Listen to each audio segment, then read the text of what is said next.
In today's video, I'm going to teach you how to clean up undeposited funds in QuickBooks Online.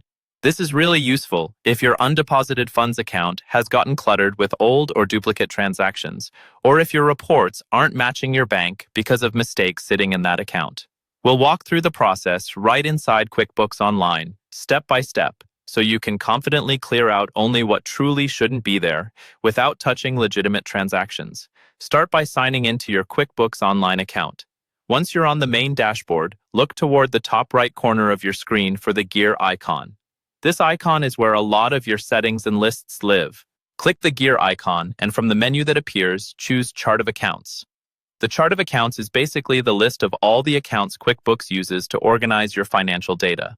On the Chart of Accounts page, you'll see a long list of accounts.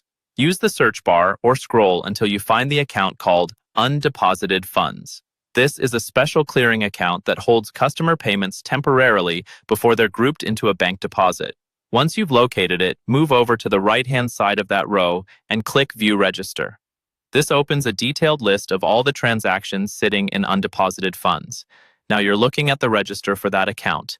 Take a moment to review the dates, payees, and amounts so you're sure you understand what each entry represents. Carefully find the specific transaction you want to clean up.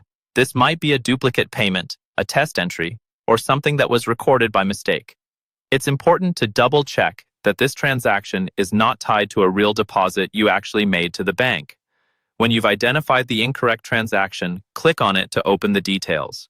QuickBooks will show you more information such as the type of transaction and any linked customer or invoice.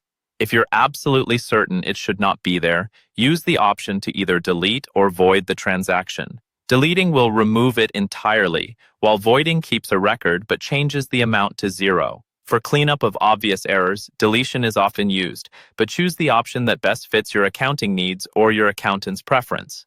After you delete or void the transaction, the undeposited funds balance will update automatically.